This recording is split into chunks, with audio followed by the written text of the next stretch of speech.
கிறிஸ்துவுக்குள் பிரியமான தேவனுடைய பிள்ளைகளை, உங்கள் அனைவருக்கும் என்னுடைய அன்பின் வாழ்த்துக்களை தெரிவித்துக் கொள்கிறேன். கர்த்தர் உங்களோடு கூட இருந்து உங்களை ஆசீர்வதிப்பாராக.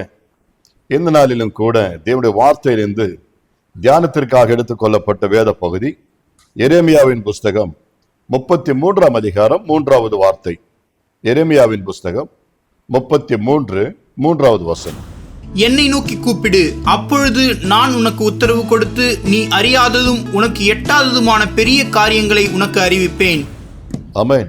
எனக்கு அன்பான தேவனுடைய பிள்ளைகளை, இந்த வசனம் பல முறை பல இடங்களிலே பல விதத்திலே நாம் கேள்விப்பட்டிருக்கலாம், வாசித்திருக்கலாம், வாக்குத்தத்தங்களாய் பெற்றிருக்கலாம், அல்லது அநேக விதமான சுவரொட்டிகளில் நம்ம பார்த்திருக்கலாம்.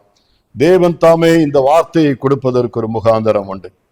தேவன் சொன்ன வார்த்தையின்படி என்னை நோக்கி கூப்பிடு, அப்பொழுது நான் உனக்கு உத்தரவு கொடுத்து நீ அறியாததும் உனக்கு எட்டாததுமான பெரிய காரியங்களை செய்வேன் என்று ஆண்டவர் சொல்றார். பெரிய காரியங்களை உங்களுக்கு அறிவிப்பேன் என்று கர்த்தர் சொல்கிறார்.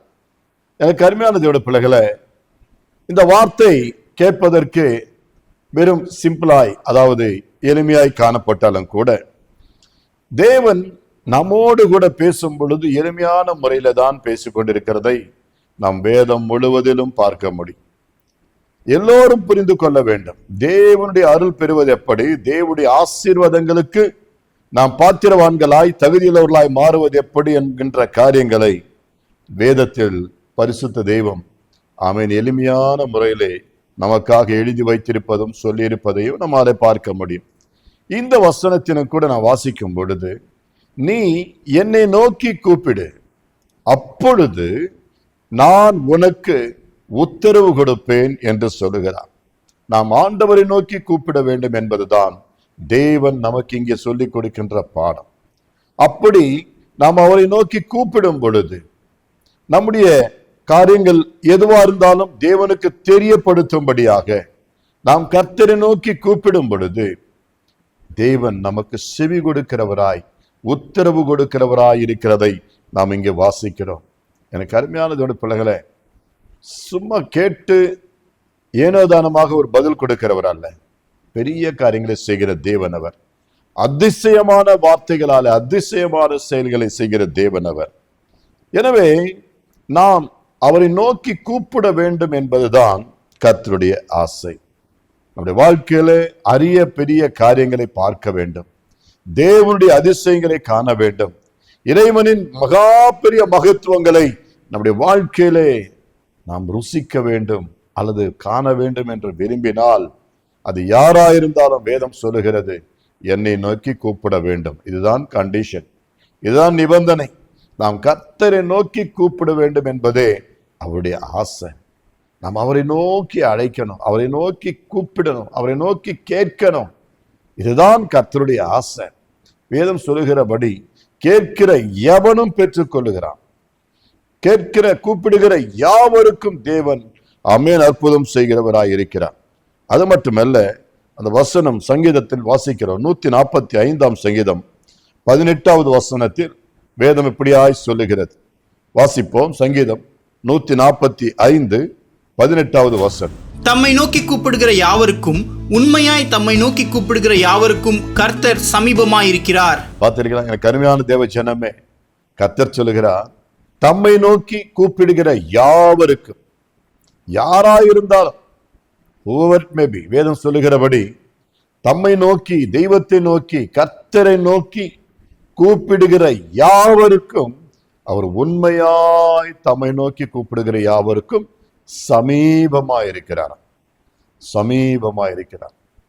யாரெல்லாம் முழு இருதயத்தோடு, முழு பலத்தோடு, உத்தம இருதயத்தோடு, இருதயத்தின் ஆழத்திலிருந்து உண்மையாகவே கர்த்தரை நோக்கி கூப்பிடுவோமானால், கர்த்தர் ஆமென் கூப்பிடுகிறவர்களுக்கு சமீபமாய் வந்து, அருகில் வந்து நம்மை ஆசீர்வதிக்கிறவராய் காணப்படுகிறார்.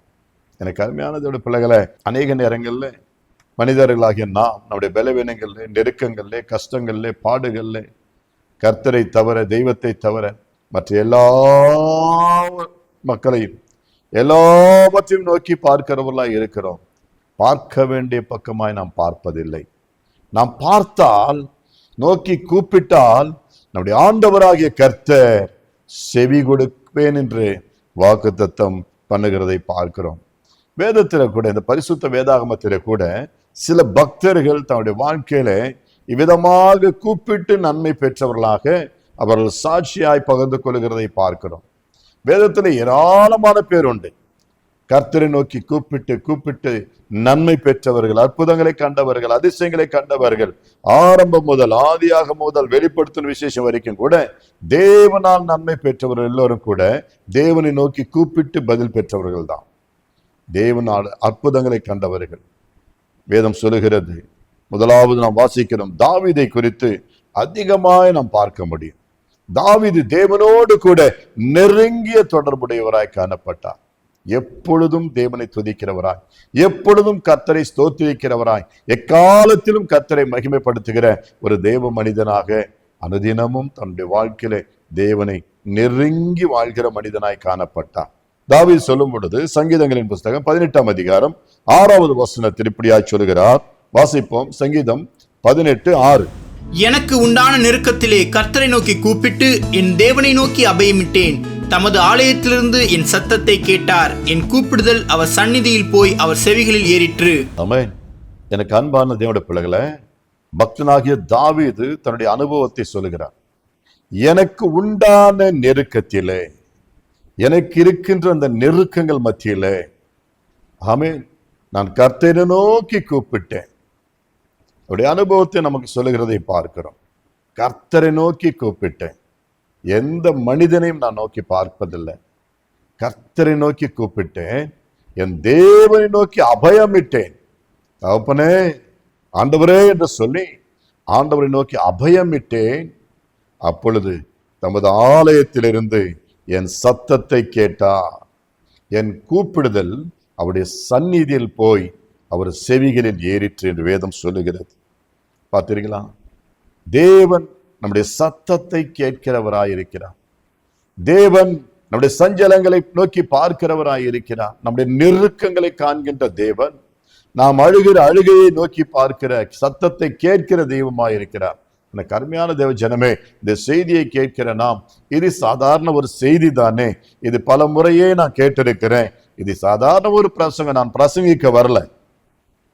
நம்முடைய யூடியூப் சேனல்ல, நம்முடைய காணொலி நிகழ்ச்சிகள்ல, இந்த கல்வாரி ஃபேமிலி என்ற இந்த சேனல்ல, ஆமென், இந்த ஒளிபரப்புல ஒருபோதும் நாம் கடினமான உபதேசங்களை உபதேசிப்பதில்லை. காரணம், எளிமையானவர்களுக்கு சுவிசேஷத்தை அறிவிப்பதே இதனுடைய நோக்கம். எல்லோரும் தேவனுடைய ஆசீர்வாதங்களை பெற்று, நன்மைகளை பெற்று, எல்லோரும் தேவனுடைய வார்த்தைகளை புரிந்து கொண்டு தேவனுடைய ராஜ்யத்திற்கு தகுதியுள்ளவர்களாய் மாற வேண்டும். இதுதான் இதனுடைய நோக்கம். நம்ம எல்லோரும் ரட்சிக்கப்பட்டு தேவன் மேல் விசுவாசம் கொண்டு, ஆமென், கர்த்தருடைய வருகையில் எடுத்துக்கொள்ளப்பட வேண்டும். இதுதான் நம்முடைய நோக்கம். எனவே இந்த செய்தியை கேட்கின்ற எனக்கு அருமையான தேவனுடைய பிள்ளைகளே, நாமும் கர்த்தரை நோக்கி நம்முடைய நெருக்கங்கள் மத்தியிலே தாவீதுக்கு துணை செய்த தேவன், தாவீதுடைய சத்தத்தை கேட்ட தேவன், தாவீதுடைய ஆமென் கூக்குரலை கேட்ட தேவன் நம்முடைய சத்தத்தை கேட்கிறவராய் இருக்கிறார். அது மட்டுமில்லை, அடுத்த வசனத்துல நான் வாசிக்கும் பொழுது சங்கீதம் 120 1ஆம் வசனத்தை வாசிப்போம். சங்கீதம் 120:1. என் நெருக்கத்திலே கர்த்தரை நோக்கி கூப்பிட்டேன், அவர் எனக்கு செவி கொடுத்தார். என் நெருக்கத்திலே கர்த்தரை நோக்கி கூப்பிட்டேன். நிறைய நெருக்கங்கள் மத்தியிலே தாவீது வாழ்ந்தார். பலவிதமான போராட்டங்கள் மத்தியிலே வாழ்ந்தார். அநேக பாடுகள் நிறைந்தவராய் காணப்பட்டார். ஆமென். அந்த பிராணன், ஆமென், பயங்கரமான இக்கட்டுகளிலே சிக்கி தவிக்கின்ற நேரங்கள் எல்லாம் இருந்தது. ஆனாலும் எந்த சூழ்நிலையிலும் அவர் பயப்படவில்லை. வேதம் சொல்லுகிறபடி, நான் மரண இருளின் பள்ளத்தாக்கில் நடந்தாலும் பொல்லாப்புக்கு பயப்படேன், என் தேவன் என்னோடு கூட இருக்கிறார். கர்த்தருடைய வார்த்தையாகிய கோலும் அவருடைய தடியும் என்னை தேற்றும் என்று தைரியமாய் முழக்கமிடுகிறதை பார்க்கிறோம். பிரியமான தேவனுடைய பிள்ளைகளே, ஆம், நெருக்கங்கள் மத்தியிலே நாம் தேவனை நோக்கி, கர்த்தரை நோக்கி கூப்பிட்டால் அவர் நமக்கு செவி கொடுப்பார் என்பது நிச்சயம். மட்டுமல்ல, சங்கீதம் 118 5ஆம் வசனத்துல கூட நாம் வாசிக்கிறோம். எடுத்து வாசிக்கலாம். சங்கீதம் 118 5வது வசனம். நெருக்கத்திலிருந்து கர்த்தரை நோக்கி கூப்பிட்டேன், கர்த்தர் என்னை கேட்டருளி விசாலத்திலே வைத்தார். ஆமென். பார்த்தீங்களா? கர்த்தர் செவி கொடுக்கிறார், சத்தத்தை கேட்கிறார். இந்த வசனத்தில் அவர் சொல்லும்போது சொல்கிறார், நெருக்கத்திலிருந்து நான் கர்த்தரை நோக்கி கூப்பிட்டேன், கர்த்தர் என்னை கேட்டருளி விசாலத்திலே என்னை கொண்டு போய் வைத்தார். நம் தேவன் விசாலத்திலே நம்மை கொண்டு போய் வைக்கிற தேவன், அல்லது நம்முடைய நெருக்கத்தை விசாலமாக்குகிற தேவன். இந்த நாளிலே இந்த செய்தி கேட்டுக்கொண்டிருக்கிற எனக்கு அன்பியான சகோதரனை சகோதரியே, உடைய வாழ்க்கையிலே நெருக்கப்படுகிறீர்களா? நெருக்கமான சூழ்நிலைகளிலே, இக்கட்டுகளிலே, விக்கினங்கள் மத்தியில வாழ்ந்து கொண்டிருக்கிறீர்களா? கர்த்தரை நோக்கி கூப்பிடுங்க. அவர் விடுதலை கொடுக்கிறவராய், ரட்சிக்க வந்த ரட்சகர். அவர் நம்முடைய சபத்தை கேட்பார். அவர் நம்முடைய கண்ணீரை காண்கிறவர். நிச்சயமாகவே இந்த நாளிலே உங்களுடைய சத்தத்தை கேட்பார். நீங்க யாரா இருந்தாலும் கர்த்தருடைய வேதம் சொல்லுகிறபடி இருக்கும் இடத்திலே கர்த்தரை நோக்கி கூப்பிட்டு உங்களுடைய குறைகளையும் கஷ்டங்களையும் தெரியப்படுத்தினால் அவர் உங்களை விடுதலையாக்கி ஆசீர்வதிக்கிற தேவன். நீ அறியாததும் உனக்கு எட்டாததுமான பெரிய காரியங்களை கர்த்தர் உங்களுக்கு அறிவிப்பார். தொடர்ந்து வாசிக்கும் பொழுது வேதத்திலே ஒரு அரசனை குறித்து பார்க்கிறோம். அவருடைய பேர் ஆசா என்று சொல்லப்பட்டிருக்கிறது. ஆசா என்ற ராஜா தன்னுடைய வாழ்க்கையில தனக்கு விரோதமாக ஏராளமான ஜனங்கள் எழும்பி வந்த பொழுது அவர் கர்த்தரை நோக்கி ஜெபிக்கிறதை பார்க்கிறோம். 2 நாளாகம புஸ்தகம் 14ஆம் அதிகாரம் 11, 12 வசனங்களில் நம்ம அதை குறித்து பார்ப்போம். 2 நாளாகமம் 14, 11, 12 வசனங்கள்.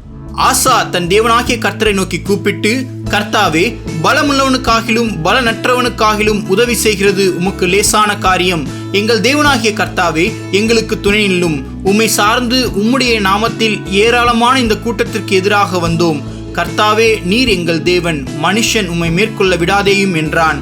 அப்பொழுது கர்த்தர் அந்த எத்தியோப்பியரை ஆசாவுக்கும் யூதாவுக்கும் முன்பாக முறியடித்ததினால் எத்தியோப்பியர் ஓடி போனார்கள். வாசிக்கப்பட்ட பகுதியில ஆசா தனக்கு விரோதமாக எதிரிகள் வரும் பொழுது செய்வதறியாது தேவனை நோக்கி கர்த்தரை நோக்கி அபயம் இடுகிறதை பார்க்கிறோம். கர்த்தரை நோக்கி கூப்பிடுகிறதை பார்க்கிறோம். வேதம் சொல்லுகிறது, தன் தேவனாகிய கர்த்தரை நோக்கி கூப்பிட்டு, கர்த்தாவே, ஆம், பலமுள்ளவர்களுக்கும் பலன் இல்லாதவர்களுக்கும் பலனற்றவர்களுக்கும் உதவி செய்கிறது உமக்கு லேசான காரியம் ஆண்டவரே, உமக்கு லேசான காரியம். எங்கள் தேவனாகிய கர்த்தாவே, எங்களுக்கு துணை நில்லும் என்று கேட்கிறார். உம்மை சார்ந்து உம்முடைய நாமத்தில் ஏராளமாக நாங்கள் வந்திருக்கிறோம். தகப்பனே, எங்கள் நம்பிக்கை வீண் போகாதபடி எங்களுக்கு செவி கொடும் என்று சொல்லி கர்த்தரிடத்தில் கேட்கிறார். கர்த்தாவே, நீர் எங்கள் தேவன். ஆமென். மனுஷன் உமக்கு விரோதமாய் எழும்பினாலும் உம்மை மேற்கொள்ள விடாதேயும் என்று சொல்லுகிறதை பார்க்கிறோம். ஆமென். அப்பொழுது வேதம் சொல்லுகிறது, கர்த்தர் அந்த எத்தியோப்பியரை ஆசாவுக்கும் யூதாவுக்கும் முன்பாக முறியடித்ததினால தேவன் இறங்கி ஆசா என்கின்ற ராஜாவுக்காக அங்க யுத்தம் பண்ணுகிறதை பார்க்கிறோம், கிரியை செய்கிறதை பார்க்கிறோம். அப்பொழுது எதிரிகளாய் வந்த எத்தியோப்பியர்கள் வேதம் சொல்லுகிறது, அவர்கள் முறியடிக்கப்பட்டார்கள். ஆகவே முறியடித்ததினால எத்தியோப்பியர் ஓடி போனார்கள் என்று வேதம் சொல்லுகிறது. அவருக்கு முன்பாக ஒருவனும் எதிர்த்து நிற்க முடியாது. தேவன் இறங்கி நமக்காக காரியங்கள் நடப்பிக்கும் பொழுது, தேவன் நம் சார்பில் வரும் பொழுது, கர்த்தர் நமக்கு துணை நிற்கும் பொழுது, சத்ருவானவன் ஒரு வழியாய் வந்தாலும் அவன் 7 வழியாய் ஓடும்படி தேவன் செய்வார். உனக்கு விரோதமாய் எழும்பி வருகிற எல்லா அந்தகார வல்லமைகள், எல்லா சத்ருவின் தாக்கங்கள் உன்னை நசுக்க, உன்னை பொசுக்க, உன்னுடைய வாழ்க்கையை வெறுமையாக்க, உங்க குடும்பத்தை அழிக்க, ஒன்றுமில்லாமல் ஆக்குவதற்கு சத்ரு ஒரு வழியாய் வந்தா 7 வழியாய் ஓட தேவன் துணை செய்வார். எப்பொழுது நாம் அவரை நோக்கி கூப்பிடும் பொழுது, தேவனே எனக்கு இறங்கும், கர்த்தாவே எனக்கு உதவி செய்யும் என்று கேட்கணும். கேட்கும் பொழுது நிச்சயமாய் கர்த்தர் நமக்காக யுத்தம் பண்ணுகிறவராய், நமக்காக யாவையும் செய்கிறவராய் காணப்படுகிறார். பிரியமான தேவனுடைய பிள்ளைகளே, இது அவர் சொன்ன வார்த்தை, தெய்வம் சொன்ன வார்த்தை. என்னை நோக்கி கூப்பிடு, உன்னுடைய ஆபத்து காலத்தில் என்னை நோக்கி கூப்பிடு, அப்பொழுது தேவன் பெரிய காரியங்களை செய்கிறவராய் இருக்கிறார். மட்டுமல்ல, இஸ்ரவேல் ஜனங்களை குறித்து நான் வாசிக்கும் பொழுது, அந்நாட்களிலே, அந்த மோசே வாழ்ந்த பழைய நாட்களிலே, பழைய ஏற்பாடு காலங்களிலே வேதம் சொல்லுகிறது, இஸ்ரவேல் ஜனங்கள் வழி தெரியாமல் திகைத்து அவர்கள் அலக்களிக்கப்படுகிறவர்களாய் காணப்பட்டார்கள். வனாந்தரங்களிலே வேதம் சொல்லுகிறது. எடுத்தவர்கள் வாசிக்கலாம். சங்கீதங்களின் புஸ்தகம் 107 சங்கீதம் 4 முதல் 7 வரைக்கும் நாம் வாசிக்கும் பொழுது, அவர்கள் தாபரிக்கும் ஊரை காணாமல் வனாந்திரத்திலே அவாந்தர வழியாய் பசியாகவும் தாகமாகவும் ஆத்துமா தோய்ந்ததாகவும் அலைந்து திரிந்தார்கள். தங்கள் ஆபத்திலே கர்த்தரை நோக்கி கூப்பிட்டார்கள். அவர்கள் இக்கட்டுகளிலிருந்து அவர்களை விடுவித்தார். தாபரிக்கும் ஊருக்கு போய் சேர அவர்களை செவ்வையான வழியிலே நடத்தினார். ஆம், எனக்கு அருமையான தேவனுடைய பிள்ளைகளே, வேதம் சொல்லுகிறது, தேவ ஜனங்களாகிய இஸ்ரவேல் ஜனங்கள் அவர்கள் தாபரிக்கும் ஊரை காணாமல், தாங்கள் சேர வேண்டிய ஊரை காணாமல், அந்த வனாந்தரத்திலே சரியான பாதைகள் இல்லை, ரோட்ஸ் இல்லை, ஆனாலும் சாலைகள் வசதிகள் இல்லாத பொழுது கூட கர்த்தர் அவர்களை நடத்தி செல்கிறதை பார்க்கிறோம். அவர்கள் தாபரிக்கும் ஊரை காணாமல் வனாந்தரத்தில் அவாந்தர வழியாக ஆமென் பசியாகவும் தாகமாகவும் ஆத்துமா தோய்ந்ததாகவும் அலைந்து திரிந்தார்கள். ஐயோ தேவனுடைய பிள்ளைகளை, 40 வருஷங்களாக அந்த வனாந்தரத்தில் பயணத்தில் ஆகாரம் இல்லை, தண்ணீர் இல்லை என்று சொல்லி அவர்கள் சஞ்சலத்தோடு ஆமென் ஆத்துமா தோய்ந்ததாக அவர்கள் கண்ணீரோடு கூட பயணித்துக் கொண்டிருந்த அந்த நேரத்திலே, தங்களுக்கு ஆபத்து நேரிடுகிற சமயத்தில் வேதம் சொல்லுகிறது, தங்கள் ஆபத்திலே கர்த்தரை நோக்கி கூப்பிட்டார்கள். நெருக்கங்கள் வரும் பொழுது, தாகத்தினால் நாம் வறண்டு போகும் பொழுது, நாங்கள் மடிந்து போகிறோம் என்ற அந்த சூழ்நிலை அவர்கள் அறிந்து கொண்ட பொழுது, வேதம் சொல்லுகிறது, அவர்கள் கர்த்தரை நோக்கி, அவருடைய ஆபத்திலே கர்த்தரை நோக்கி கூப்பிட்டார்களாம். அவர்கள் இக்கட்டுகளில் இருந்து அவர்களை விடுவித்தார். எனக்கு அருமையானதோட பிள்ளைகளை, கர்த்தர் நல்லவர். அவரை விசித்து பார்க்கும் பொழுது அவரை நம்புகிற பிள்ளைகள் பாக்கியவான்களாய் இருக்கிறார்கள். ருசித்து பாருங்கள், கர்த்தர் நல்லவர் என்பதை ருசித்து பாருங்கள். ஆமென். கர்த்தருடைய நாமம் மகிமைப்படுவதாக. நாம் தொடர்ந்து வாசிக்கும் பொழுது, யோனா என்ற ஒரு புஸ்தகத்திலே 2ஆம் அதிகாரத்தில் முதல் 2 வசனங்கள்ல ஒரு சம்பவத்தை குறித்து நாம் வாசிக்கலாம்.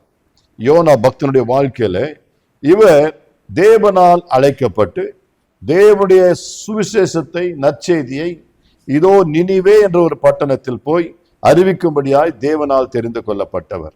ஆனால் நினிவே மக்கள் இந்த சுவிசேஷத்திற்கு பயங்கரமான எதிர்ப்பு தெரிவிக்கிறவர்களாம்.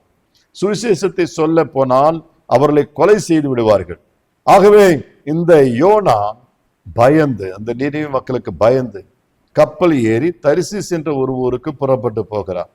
அந்த கப்பல் பயணத்தில் இருக்கிறார் அந்த யோனா. அவரோடு கூட அநேக பயணிகளும் இருக்கிறார். அந்த நேரத்தில் கர்த்தர், நான் தெரிந்து கொண்ட என்னுடைய மகன் நான் சொல்லும் தேசத்திற்கு போகாமல் வேறொரு தேசத்திற்கு தன்னுடைய சுய இச்சைகளின்படி, நினைவுகளின்படி ஆமென் வேறொரு வழியில சென்று கொண்டிருக்கிறார் என்ற கர்த்தர் என்ன செய்கிறார்? அங்கே கடலை கொந்தளிக்கும்படி செய்கிறதை பார்க்கிறோம்.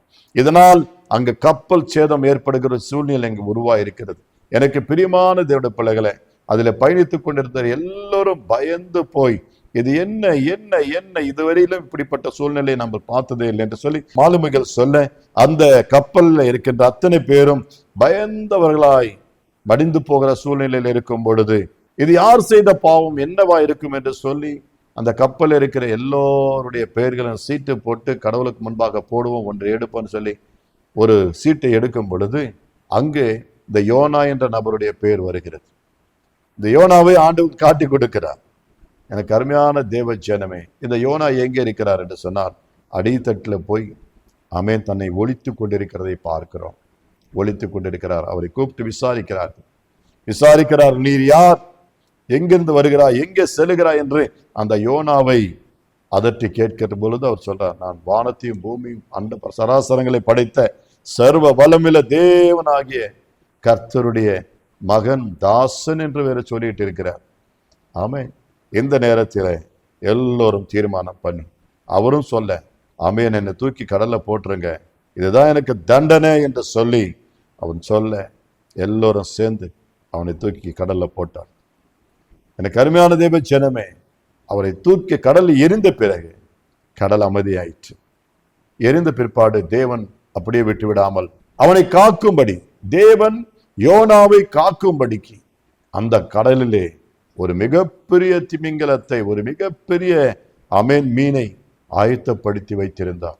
மனிதனை விழுங்கி அது பத்திரப்படுத்தக்கூடிய ஒரு நல்ல ஒரு மீனை, திமிங்கலத்தை வேதம் சொல்லுகிறது தேவன் ஆயத்தப்படுத்தி வைத்திருந்தார். அது அவனை கவ்விக்கொண்டு அந்த வயிற்றுக்குள்ளே வைத்திருந்தது. வேதம் சொல்லுகிறது யோனா 3 நாட்கள் அங்கு கர்த்தரை நோக்கி தான் செய்த தவறுக்காக ஆண்டவரே என்னை மன்னியும் என்று சொல்லி கர்த்தரை நோக்கி ஜெபித்து கொண்டிருந்தார். 3 நாளும் ஜெபித்து கொண்டிருந்தார். தேவன் 3ஆம் நாளிலே அந்த மீனுக்கு கட்டளை கொடுக்கிறார், அந்த திமிங்கிலத்திற்கு கட்டளை கொடுக்கிறார். வாசிப்போம் 10வது வசனம், யோனாவின் புத்தகத்தில் 2ஆம் அதிகாரம் 10வது வசனத்தை வாசிப்போமாக. கர்த்தர் மீனுக்கு கட்டளையிட்டார், அது யோனாவை கரையிலே கக்கிவிட்டது. ஆமென். பார்த்தீர்கள், அதிசயம், அற்புதம். வேதம் சொல்லுகிறது கர்த்தர் அந்த மீனுக்கு கட்டளையிட்டார், அது யோனாவை கரையிலே போய் கக்கிவிட்டது.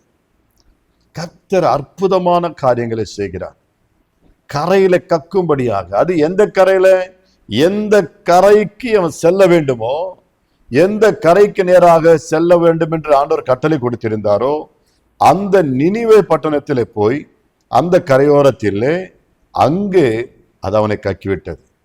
தப்பித்துக் கொள்ள முடியல. அந்த நினிவே மக்களுக்கு பயந்து, அங்கே சுவிசேஷம் சொல்வதற்கு பயந்து அவன் வேறொரு நகரத்தை நோக்கி, தர்ஷீஷ் என்ற நகரத்தை நோக்கி பயணித்துக் கொண்டிருந்த வேளையிலே கர்த்தரோ அவனை மீண்டும் வழிமறித்து ஆமென் செய்ய வேண்டிய ஊழியத்தை செய்ய வேண்டிய கிராமத்தில், செய்ய வேண்டிய பட்டணத்தில், செய்ய வேண்டிய மக்கள் மத்தியிலே செய்யும்படியாக தேவன் அதிசயமாய் அற்புதங்களை செய்கிறதை பார்க்கிறோம். பிரியமான தேவனுடைய பிள்ளைகளே, என் தேவன் அதிசயங்களை செய்கிற, அற்புதங்களை செய்கிற தேவன். உங்களுடைய வாழ்க்கையில கூட சில நேரங்களில் திசை மாறி, வழி தவறி, ஆமென், திசை தெரியாமல் பல விதத்தில் ஆமென் நாம் ஓடிக்கொண்டிருப்போம். ஆனாலும் கர்த்தரை நோக்கி நாம் கூப்பிடும் பொழுது நாம் சேர வேண்டிய இடத்திற்கு, செய்ய வேண்டிய காரியங்களை நேர்த்தியாய் செய்து முடிக்க ஆமென் தேவன் நமக்கு அற்புதம் செய்வார். இந்த செய்தியை கேட்கின்ற என் அருமையான தேவனுடைய பிள்ளைகளை, இந்த சிறிய கதையானாலும் கூட, ஆனால் இதில் இருக்கின்ற உண்மை என்ன?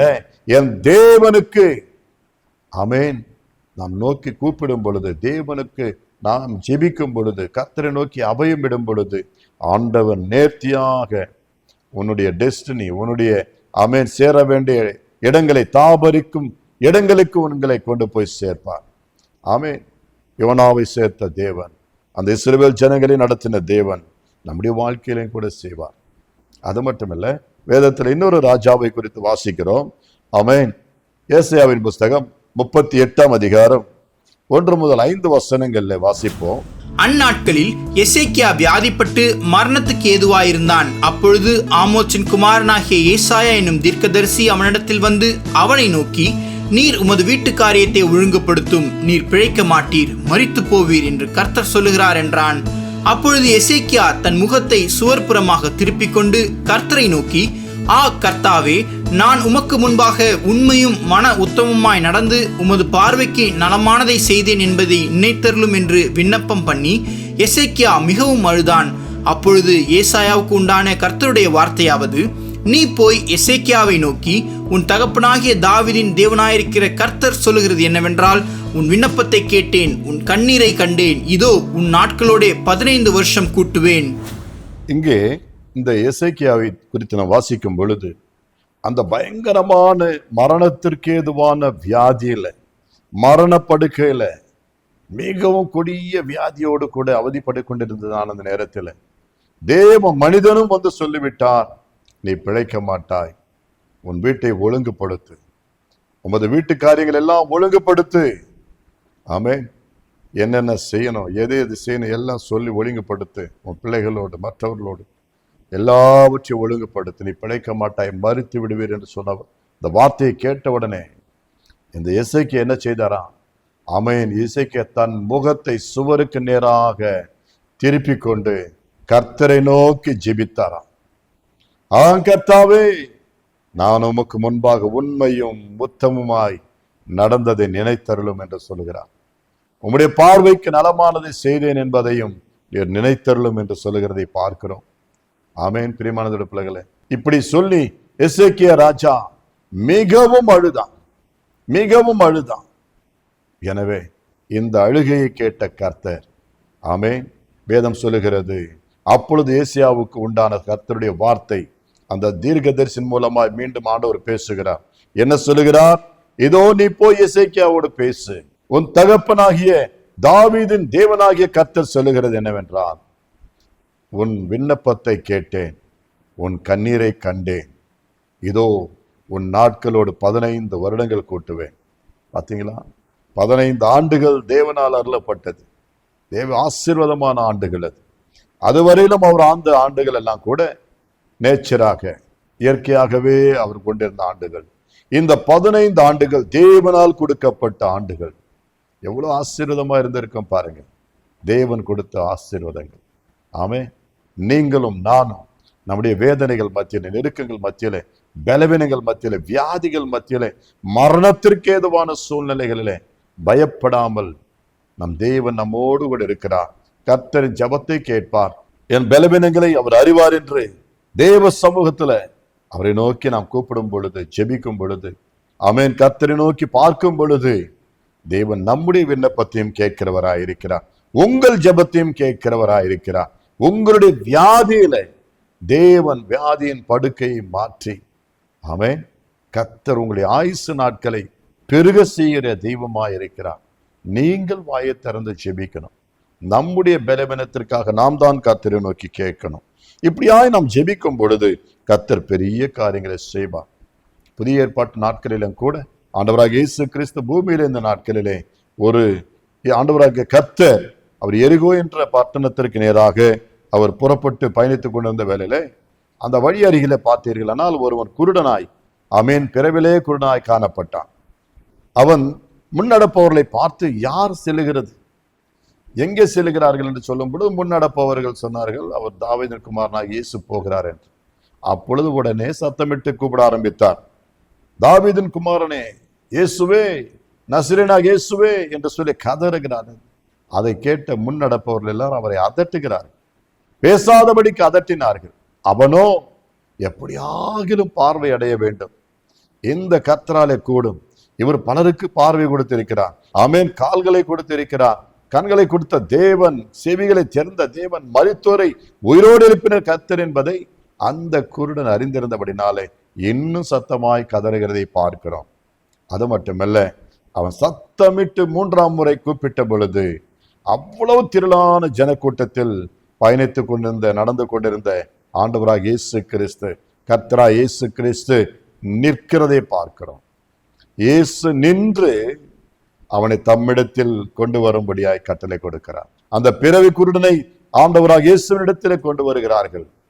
அப்பொழுது கர்த்தர் கேட்கிறார், நான் உனக்கு என்ன செய்ய வேண்டும், நான் உனக்கு என்ன செய்ய வேண்டும்? அவன் சொல்லுகிற, ஆண்டவரே, நான் பார்வை அடைய வேண்டும், நான் பார்வை அடைய வேண்டும், எனக்கு வேற ஒன்று வேண்டாம்ப்பா, பார்வை கொடுங்க. அவன் பணம் கேட்டா கொடுத்துடலாம், ஆனா பார்வை கேட்கிறாரே. ஆம், அவராலே கூடும் என்பதை அவன் விசுவாசித்தபடினாலே தைரியமாய் கேட்டு பெற்றுக் கொள்கிறதை பார்க்கிறோம். அப்பொழுது கர்த்தர், இதோ நீ பார்வை அடைவாயாக, உன் விசுவாசம் பெரியது, உன் விசுவாசத்தினாலே உனக்கு ஆக கடவது, உன் நம்பிக்கை வீண் போகாது என்று ஆமென் கர்த்தராகிய தேவன் சொல்லுகிறதை பார்ப்போம். பிரியமான தேவ ஜனமே, இன்றைக்கும் இந்த செய்தியை கேட்கின்ற நீங்களும் நாம், ஆமென், நமக்கு இருக்கின்ற பலவீனங்கள் மத்தியிலே, நெருக்கங்கள் மத்தியிலே, தோல்விகள் மத்தியிலே, பிரச்சனைகள் மத்தியிலே அவைகளையே எண்ணி எண்ணி எண்ணி வாழ்க்கையில கலங்கி கொண்டு கவலைப்படுகிறவர்களா இல்லாமல், ஆமென், தொண்டு போகிறவர்களா இல்லாமல், சோர்ந்து போகாமல், நமக்கு ஒருவர் உண்டு, நம்முடைய ஜெபத்திற்கு பதில் கொடுக்கிறவர் ஒருவர் உண்டு. அவர் நாம் கூப்பிட்டால் நமக்கு சமீபமாய் வந்து நம்மை தட்டி கொடுத்து நம்மை திடப்படுத்தி பலப்படுத்துகிறவர் என்பதை விசுவாசித்தால் நிச்சயமாகவே இந்த கர்த்தர் தம்மை நோக்கி கூப்பிடுகிற யாவருக்கும் சமீபமாக வந்து, ஆமென், அவர்களுக்கு விடுதலையும், ஆமென், அற்புதங்களையும் செய்து அவர்கள் அறியாததும் அவர்களுக்கு எட்டாததுமான பெரிய காரியங்களை அவர் அறிவிக்கிற தெய்வமாய் காணப்படுகிறார். ஆம், சங்கீதக்காரன் 34ஆம் அதிகாரம் 5வது வசனத்தில் எப்படியாய் சொல்கிறதை பார்க்கிறோம். எடுத்து வாசிக்கலாம். சங்கீதம் 34:5. அவர்கள் அவரை நோக்கி பார்த்து பிரகாசம் அடைந்தார்கள், அவர்கள் முகங்கள் வெட்கப்படவில்லை. ஆமென், ஹல்லேலூயா. இவர்கள் எல்லாரும் அவரை நோக்கி பார்த்தார்கள். என்னை நோக்கி கூப்பிட்டுங்கள் என்று சொன்னவரை நோக்கி பார்த்தார்கள். அவர்கள் எல்லோருடைய வாழ்க்கை பிரகாசம் அடைந்தது. அவருடைய வாழ்க்கைகள் எல்லாம் நாம் பார்க்கும் பொழுது விடுதலை பெற்றவர்களாய், சுகம் பெற்றவர்களாய், நன்மை பெற்றவர்களாய், 15 ஆண்டுகள் கூட்டி பெற்றவர்களாய், அநேக நன்மைகளால் அவர்கள் நிறைந்து அவர்கள் பிரகாசம் அடைந்தார்கள் என்று வாசிக்கிறோம். இன்றைக்கும் கர்த்தர் உங்களையும் பிரகாசிக்க, உங்களையும் ஆசீர்வதிக்க, உங்களையும் தேவன் மகத்துவங்களை காணும்படியாய் செய்ய ஆமென் அவர் விருப்பமல்ல தெய்வமாய் காணப்படுகிறார். எனவேதான் இன்றைக்கு இந்த வார்த்தை உங்களோடு கூட கொடுத்து கொண்டிருக்கிறதை பார்க்கிறோம். என்னை நோக்கி கூப்பிடு, என்னை நோக்கி கூப்பிடு. ஆமென். அப்பொழுது நீ அறியாததும் உனக்கு எட்டாததுமான பெரிய காரியங்களை நான் உனக்கு அறிவிப்பேன் என்று கர்த்தர் சொல்லுகிறார். எனவே கர்த்தர் நமக்கு உத்தரவு கொடுத்து பெரிய காரியங்களை காணும்படி செய்வார். கேட்போமா? கர்த்தரை கூப்பிடுங்கள், கர்த்தரை நோக்கி ஜெபியுங்கள். கர்த்தர் நல்லவர் என்பதை ருசித்து பாருங்கள். அவர் மேல் நம்பிக்கையா இருக்கிற மனுஷன் பாக்கியமான். ஆமென். வானமும் பூமியும் ஒளிந்து போனாலும் கர்த்தருடைய வார்த்தைகள் ஒருபோதும் பொழியாது.